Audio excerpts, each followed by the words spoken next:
الامور اللي عم تحدث حتى اللي تاتي من الطبيعه عم تبين النوايا. وبالنسبه كمان اؤيد كلمه الرفيق لتزداد الصوره قتامه وصعوبه، وتدخل السياسه المقيته على الخط الانساني النقي المتمثل بالاداره الذاتيه التي همت لمساعده المتضررين مما حدث على اثر الزلزال.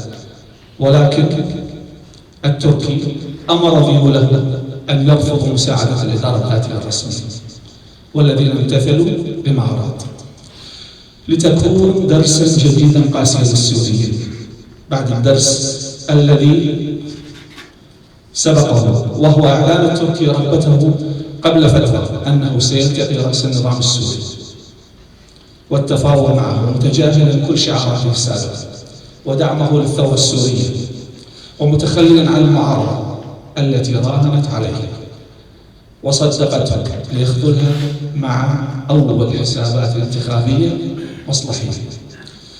رفاقي، كما راينا جميعا ان الوضع السياسي في المنطقه والعالم شديد التداخل، وما زال يسير نحو التصعيد اكثر فاكثر.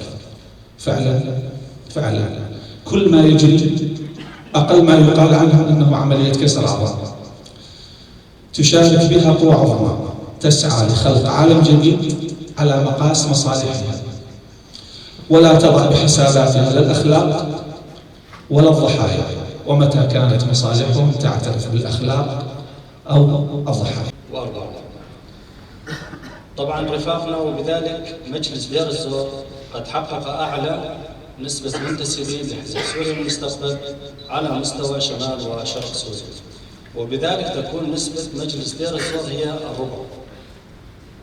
ربع كتلة الحزب في شمال وشرق سوريا.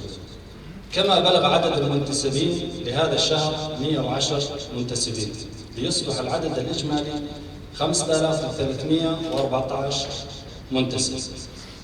بلغ عدد الرفاق والرفيقات في كتلة الحزب في المساعدات، هذا يدل على الحس الإنساني والإخلاق. طبعا من العار إغلاق المعابر السورية بوجه السوريين بهذه الظروف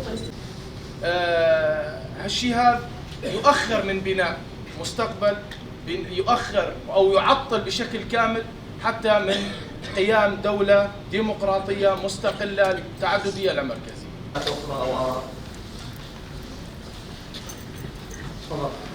بالعباد والحجر، إلا أنه كشف أمرا هو بالنسبة لنا نحن مكشوف، ولكن ربما البعض كانوا مغيبين عن ذلك، ولا سيما السوريين الموجودين.